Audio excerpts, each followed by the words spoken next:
तुम्हें ये मनुष्य का जो देह मिला ये केवल कृपा से मिला है। विशेष कृपा ये हो गई कि मनुष्य देह में तुम्हें सत्संग मिल गया।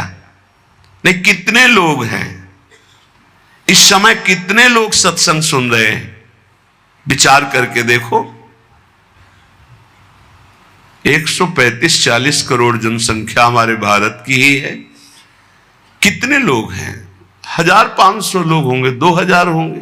कितने लोग सुन रहे हैं? कितना अहोभाग्य है। इस समय हम भगवत चर्चा सुन रहे हैं यमुना जी के पावन पुलिन पे बैठकर। यही यमुना प्रवाहित होती थी। ये पुलिन है जहां पर बैठे हो, यमुना जी की धारा यही बहती थी परिक्रमा मार्ग में। कालीदय में देखो सीढ़ियां बनी हुई, यहीं से यमुना जी, ये कालीदय जो कुंड है ये यमुना जी का ही किनारा है। जहां आप बैठे यमुना की धारा में, अब यमुना जी थोड़ा साइड में हो गई। हमें वृंदावन में प्रिया प्रीतम की महान कृपा भरे सत्संग सुनने को मिल रहा है। ये विशेष कृपा। इस पर भी विशेष कृपा कि हमारी बुद्धि भजन करने के लिए सब कुछ त्यागने के लिए तैयार है। विशिष्ट कृपा। हमारी बुद्धि अब कह रही कि छोड़ो सब कुछ, भजन में लगो, भजन में लगो। इस सुअवसर को हाथ से मत जाने देना, नहीं तो कृपा का अपमान करने वाला केवल पछताता ही पछताता है। ये अहेतुकी कृपा हो गई है। तुम बड़े भाग्यवान हो अगर तुम्हारा मन श्री प्रिया प्रीतम के भजन में लग रहा है, तो तुमसे बड़ा कोई राजा नहीं है। दुखी मत हो। और जिनका भजन में मन नहीं लगा, भोगों में लगे, उनसे बड़ा कोई कंगाल नहीं। चाहे कोई कितना भी बड़ा धनी जमींदार, चाहे जितना बड़ा पदाधिकारी हो, यदि भगवान से विमुख है, धर्म से विमुख है, अधर्माचरण करता है और खूब ऐश्वर्य वैभव, तो उससे बड़ा कोई भिखारी नहीं। क्योंकि हाथ में कुछ नहीं लगेगा पाप के सिवा। आज तुम्हारा वास कमजोर है, तुम्हारे खान पान की व्यवस्था कमजोर है, तुम्हारा कोई साथ नहीं दे रहा है, संपत्ति भी नहीं है, लेकिन तुम प्रिया प्रीतम का नाम जप कर रहे हो तो कह रहे तुमसे बड़ा कोई राजा नहीं है। तुम बहुत बड़े धनी हो। देख लेना समय पर जब ये फसल अपना रंग दिखाएगी। भजन में तुम्हें कुछ त्याग करने के लिए हम नहीं कह रहे हैं। तुम जो काम करते हो धर्म पूर्वक करो। जो काम करते हो प्रभु को समर्पित कर दो और नाम जप करते रहो। शरीर को सेवा का साधन बना दो, मन को सुमिरन में लगा दो। आप देख लेना, अगर अहंकार नहीं करोगे तो तुम्हारा बेड़ा पार हो जाएगा। शरीर को सेवा में लगा दो। जो कर्म करते हो धर्म पूर्वक करो, उनको प्रभु को समर्पित कर दो और नाम जप करो। और अहंकार नहीं करोगे तो बहुत जल्दी तुम ज्ञान को प्राप्त हो जाओगे। तुम्हारे हृदय में ज्ञान प्रकाश हो जाएगा तो अहंकार नष्ट हो जाएगा। अहंकार नष्ट होते ही भगवत तत्व का बोध हो जाता है। देखो, तुम्हें कहीं भागने की जरूरत नहीं है। मन की दिशा जो भोगों की तरफ है उसे मोड़ करके प्रभु की तरफ लगानी है। तुम्हें जो ही प्रभु की तरफ अपने मन को, अपने मुख को मोड़ा, तो बिना साधन किए करोड़ों जन्मों के पाप नष्ट हो जाते हैं। सन्मुख हो ही जीव मोहि जब ही, जन्म कोटि अघ नाशो तब ही। जे ही जीव भगवान के सन्मुख हुआ, मन को मोड़कर प्रभु की तरफ किया, राधा राधा, करोड़ों जन्मों के पाप नष्ट होने लगते हैं। जिनका भोगों की ओर मन है, चिंता, शोक, भय, दुख, जन्म, मृत्यु ये नहीं हटेगा। चाहे जितना रुपया जमा कर लो, चाहे जितना भोग भोग लो, चिंता, शोक, भय, मृत्यु ये तुम्हें सताते रहेंगे। नरक के निंदनीय गर्त में तुम्हें गिरना पड़ेगा, महान दुख भोगना पड़ेगा। इसलिए तुम पर भगवान की कृपा हो गई है।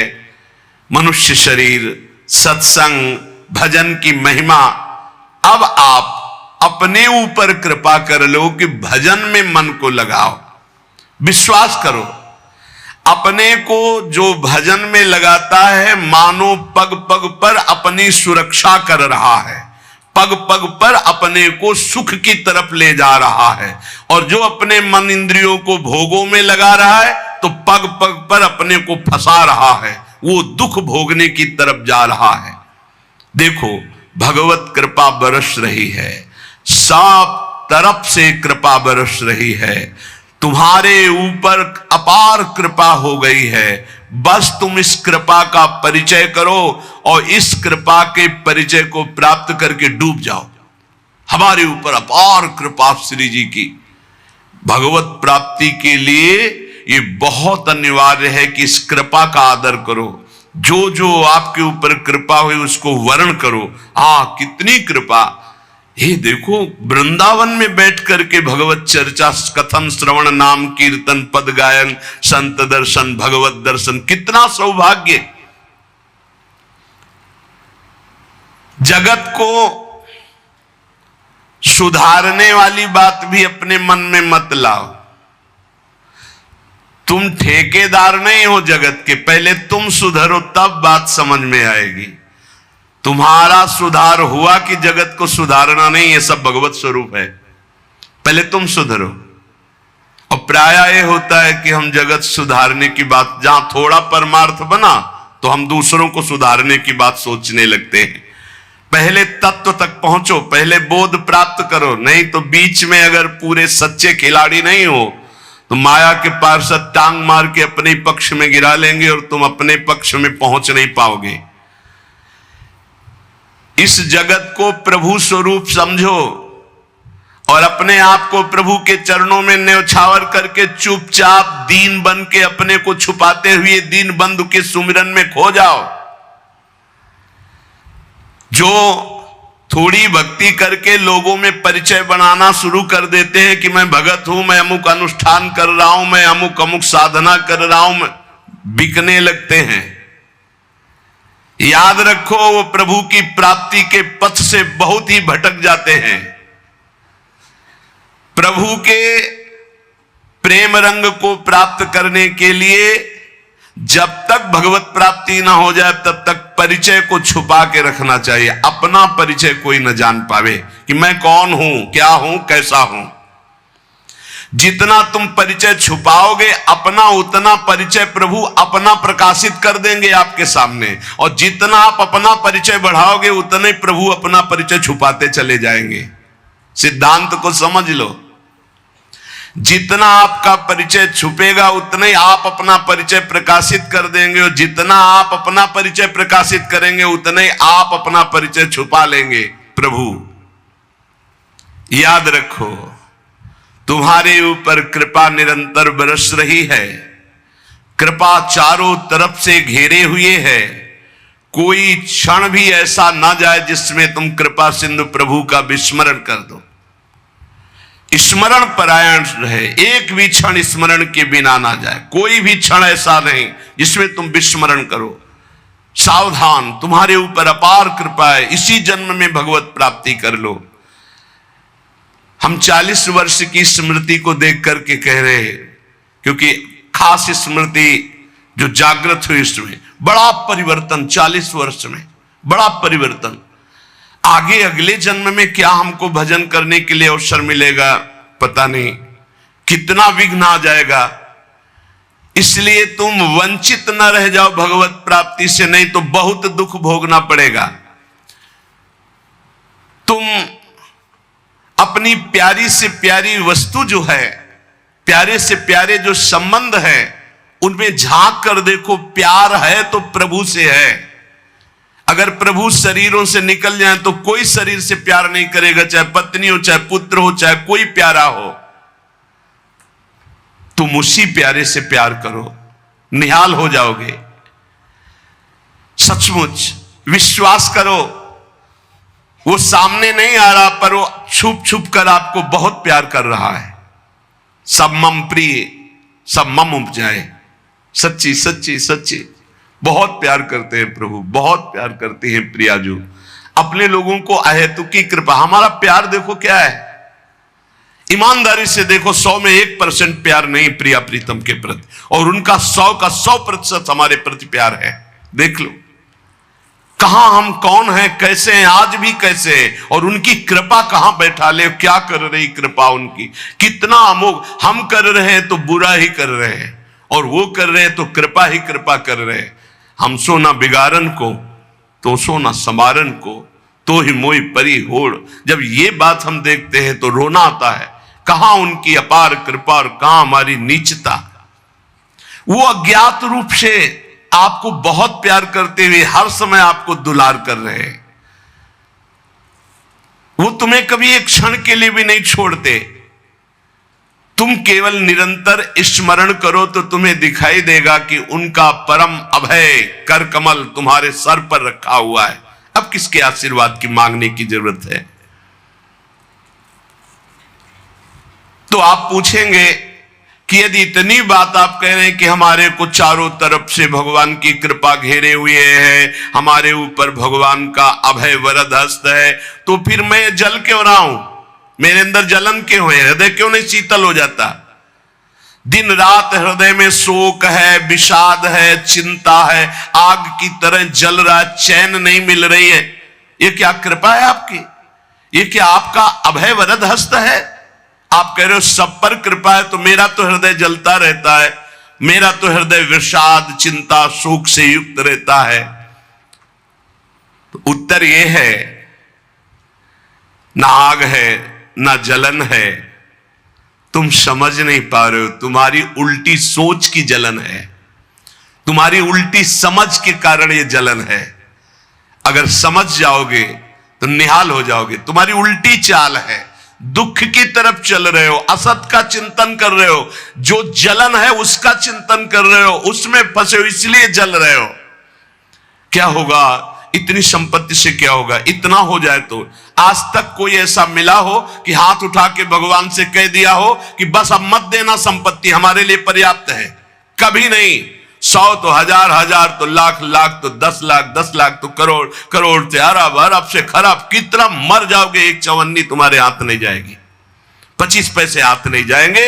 बस ये सोच तुम्हारी तुम्हें नरक ले जाएगी, तुम्हारी दुर्गति कर देगी। यही तुम्हारे जलन का कारण है। जलन का कारण भगवान नहीं है, जलन का कारण और कोई व्यक्ति नहीं है, जलन का कारण आपकी सोच है, आपका चिंतन है, आपका भाव है। इसी भाव को, जो मलिन भाव है, भगवत भाव में लगा दो, अभी आनंद में डूब जाओगे। आपका चिंतन। 2 ब्राह्मण बैठे हुए थे पास, एक भगत आया, उसने कहा आज हमें 2 ब्राह्मण भोजन कराने हैं, आप चलेंगे? बोले हाँ हाँ। गए, अच्छे से भोजन पाया, बाहर निकले, 11-11 रुपया देके पैर छुआ। तीसरा ब्राह्मण दूर खड़ा देख रहा था, तो एक ब्राह्मण मुस्कुरा रहा था जो प्रसाद पाके आया था, और दूसरा जल रहा था। तीसरे ब्राह्मण ने पूछा कि आप मुस्कुरा क्यों रहे? तुम कहा यार आज तो भोजन की भी व्यवस्था नहीं थी, भगवान ने कितनी कृपा की, भोजन भी मिला, 11 रुपया दक्षिणा मिली। दूसरे से कहा आपका चेहरा उदास है, आप जलन से युक्त क्यों है? ले यार हमने सोचा था 51 रुपया देगा, 11 दिया, तो 40 का तो घाटा हो गया ना, इसलिए चल रहा हूं। अब उसमें बोलो भगवान की क्या कमी है?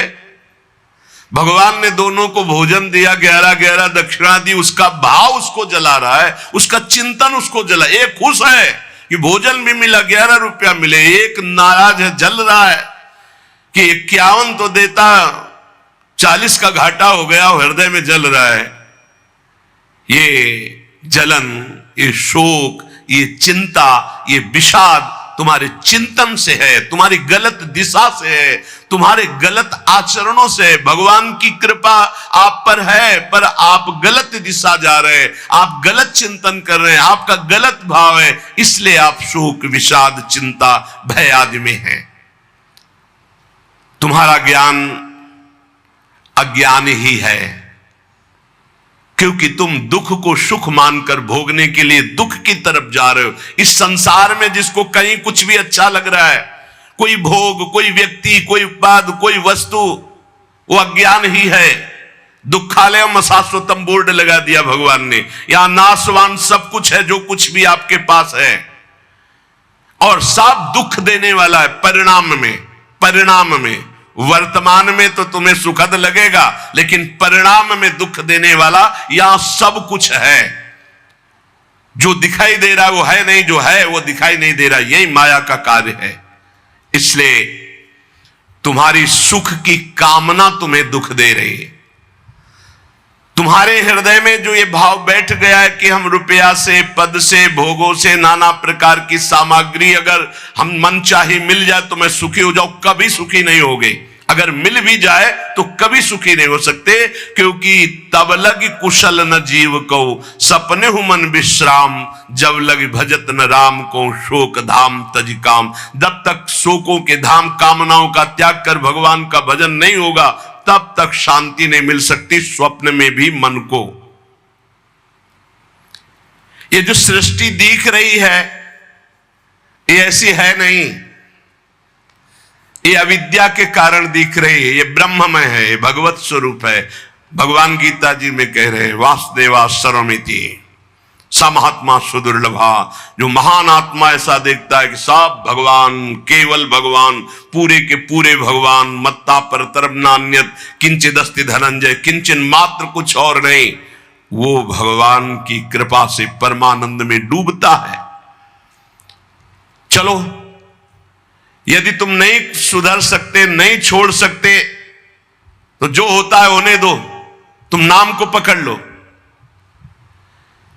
तुम्हारे रोकने से न मन रुक रहा है, न इंद्रियां रुक रही, न बुरे आचरण रुक रहे हैं। छोड़ो, रोकने की बात छोड़ो, पकड़ो, नाम को पकड़ो।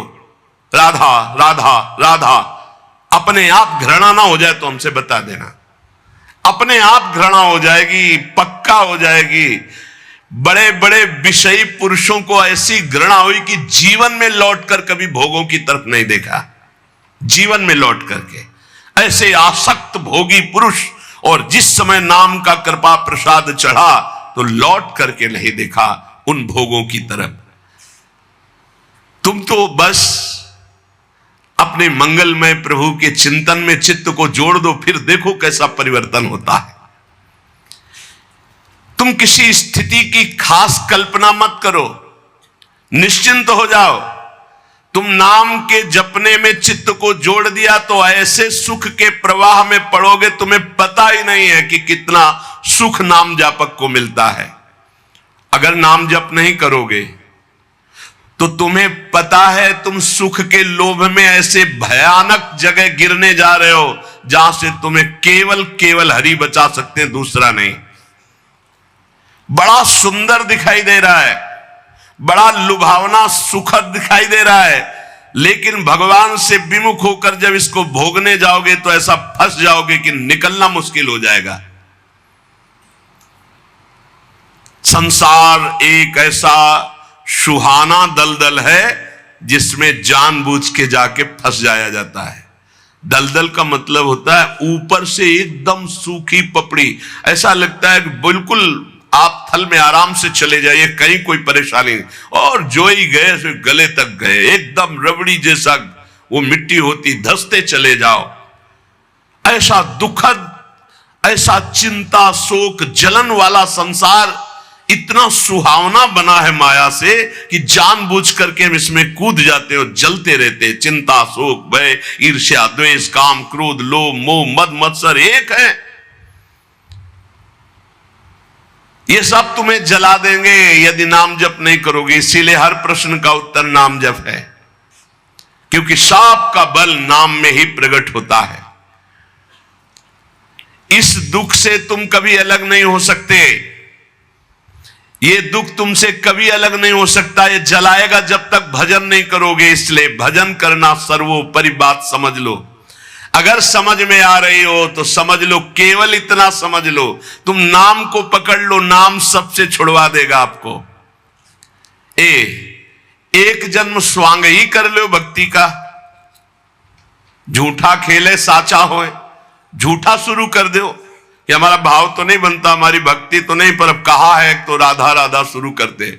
झूठा खेले साचा होए, ये मार्ग ऐसा है, झूठे से बोलो राम कृष्ण हरि तो आपका मंगल हो जाएगा।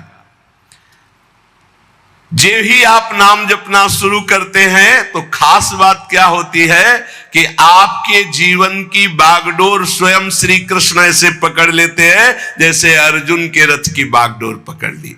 अब वो आनंद की ही तरफ ले जाएंगे, आपको दिखाई देगा क्योंकि आपके नेत्र गलत है। जहां दुख है वहां आपको आनंद दिखाई दे रहा है और जहां आनंद है वहां आपको दुख दिखाई दे रहा है। तो अब श्री कृष्ण आपकी यात्रा आनंद की तरफ करेंगे तो हो सकता है आपके नेत्रों में दिखाई दे कि दुख ही दुख है भक्ति में, लेकिन वास्तविक आनंद का मार्ग भगवान के चरणारविंद तक है। अगर इनके चरणों तक नहीं पहुंचे तो आनंद कहीं नहीं। आ ब्रह्म स्तंभ पर्यंतम सर्वम मायामयम जगत। विश्वास करो भगवान सत्य है, विश्वास करो भगवान नित्य है, विश्वास करो भगवान सर्वत्र है। तो भगवान सर्वत्र है, विश्वास करो तो भय किससे? एक क्षण के लिए भी वे तुम्हें नहीं छोड़ते, हर समय तुम्हारे साथ रहते हैं। ये बात कब जानोगे? जब नाम जप करते हुए विश्वास करोगे। भगवान तुम्हें बहुत प्यार करते हैं, वो सर्वशक्तिमान है, बस तुम उनकी तरफ मुड़ो, वो इतना देखना चाहते हैं। जो ही मुड़े तो सारी शक्ति लगाकर तुम्हारा कल्याण कर देंगे और वो अपार शक्तिशाली है, फिर कोई आपको डिगा नहीं सकता, गिरा नहीं सकता। हम पुकारते नहीं हैं उनको। एक बालक विद्यालय की तरफ जा रहा था तो छोटा सकरा मार्ग था, तो एक पहाड़ के टुकड़ा करके गिरा, तो वो निकलने के लिए पूरी ताकत लगा के उठाया, फिर भी नहीं उठा, फिर और ताकत लगाया, नहीं उठा, फिर पूरी ताकत लगाया, नहीं उठा, और निराश होकर बैठ गया। उसका पिता देख रहा था, तेरी अभी पूरी ताकत नहीं लगी, तू मेरा बच्चा है, तेरी पूरी ताकत तो मैं हूं, मुझे पुकार। और आया और उठाकर बाहर फेंक दिया। बस हम में यही कमी है, हम बार बार माया से परास्त होकर हार कर बैठ जाते हैं, लेकिन अपने पिता को नहीं पुकारते। हमारे पिता सम्मम प्रीसम्मम उपजाए प्रभु हैं, हमारा पूरा बल प्रभु हैं। अगर हम अपने प्रभु को पुकारें आर्त भाव से तो कोई भी माया का ऐसा रोड़ा नहीं है जो हमारे मार्ग में बाधा पहुंचा सके। विश्वास करो भगवान सत्य संकल्प है। विश्वास करो जब तुम उनसे मिलने का संकल्प करोगे तो तुम्हें कृतार्थ कर देंगे, पर हृदय से तुम मिलना चाहो। तुम उन्हें चाहोगे तो तुम्हारी क्षुद्रता, तुम्हारे पाप, तुम्हारे ताप, तुम्हारी कलुषित जड़ मति मन, ये सब निर्मल हो जाएंगे। यदि तुम उन्हें चाहोगे तो तुम्हारी दरिद्रता नष्ट हो जाएगी। तुम विशाल हृदय वाले परम पवित्र दिव्य चिन्मय मन से उन चिदानंद प्रभु का अनुभव करोगे। अतः तुम केवल उनकी चाह करने के लिए नाम जप करो, तभी ये चाह पैदा होगी, तभी ये चाह टिकेगी। तुम कृतकृत्य हो जाओगे, महान बन जाओगे। ये भिखारीपना छोड़ो कि तुम्हें कोई और सुख दे सकता है, नहीं। ये अनित्य नाशवान संसार में नाशवान भोगों में लगे हुए तुम्हारी मांग पूरी नहीं कर सकते। तुम्हारी मांग अविनाशी परमात्मा से पूर्ण होगी। अनेक जन्म व्यतीत हो गए, अभी तक परमात्मा से नहीं मांगा। बोले नहीं, हम तो कई बार मंदिर में मांग आए हैं। नहीं, ये मांग नहीं सुनी जाती, ये मांग नहीं सुनी जाती। हम तुम्हें बता रहे मांग कहां से होती है। जब नाम जप करते हुए आर्त भाव से प्रभु से कहोगे, प्रभु मुझे पता नहीं क्या सत्य है क्या असत्य है, मेरा मन नाना प्रकार के भोगों को मांगता है, बस ये जीवन आपको समर्पित है जिसमें हमारा मंगल हो आपका। अब ये मांग सुनी जाएगी, अब इस मांग में विधान बनेगा और आपका एक मार्ग खुलेगा भगवत शरणागति का, और आप दौड़ पड़ेंगे परमानंद के मार्ग में। ये भोगों की मांग मांगने वाले भगवान ज्यादा नहीं देखते। या तो उतना अनुष्ठान करो तो बात सुन लेंगे, नहीं देखते। ये सब मायाकृत भोगों की मांग तो कर्मानुसार शुभ कर्म के फल स्वरूप मिलेगी, ये बाजार है, ऐसे फ्री मिलने वाले नहीं। करोड़पति बनने के लिए तुम्हें साधना करनी पड़ेगी, तुम्हें अशुभों का नाश करके पुण्य एकत्रित करना पड़ेगा। और भगवान की प्राप्ति के लिए अगर आर्त भाव से भगवान को पुकारो, नाम जप करो, सब मंगल हो जाएगा। और भगवान मिल गए तो ये माया रचित संसार तो उनके एक संकल्प से प्रकट हुआ है। पक्का समझ लो, श्रद्धा करो या ना करो, हमारी बात को खुल के समझ लो। आप समझते हो मंदिर में जाए मांगे बात पूरी हो जाएगी, नहीं होगी, लिख लो। ऐसे खिलवाड़ नहीं है कि हो जाएगी। पत्नी की प्राप्ति करनी थी तो करदम जी ने 10,000 वर्ष तपस्या की, तब पत्नी प्राप्त हुई। आप देखो ना, कोई भी उपाय। जब पुत्र नहीं हो रहा था दशरथ जी के, तो वशिष्ठ जी के यहां जाकर के प्रार्थना की, महाराज पूरी अयोध्या सुनी सुनी लग रही, बिना संतान के आगे चक्रवर्ती सम्राट पर बैठने वाला कोई अधिकारी नहीं दिखाई दे रहा। तब श्रृंगी ऋषि वशिष्ठ बुलावा, श्रृंगी ऋषि को बुलाया, भारी अनुष्ठान किया गया पुत्रेष्टि यज्ञ का। और उसी यज्ञ में श्री भगवान के प्रादुर्भाव होने का संयोग बना, खीर प्रकट हुई और उसे विभाजित किया गया। 4 पुत्र हुए, भगवान श्री राम, लक्ष्मण, शत्रुघ्न, भरत जी। क्या अद्भुत तो अनुष्ठान भगवान ने दिखाया। आप इतिहास पढ़कर देखो, शास्त्र पढ़कर देखो, कामना के लिए तप किया गया है, कामना के लिए उस प्रकार के शुभ अनुष्ठान किए गए। और अगर निष्काम भाव से भगवान की आराधना करो तो योगक्षेमम वहाम्यम, मांगने नहीं पड़ेगा, आगे से आगे वो व्यवस्था करते जाएंगे, आगे से आगे व्यवस्था करते जाएंगे। हम तुम्हें कैसे बतावे।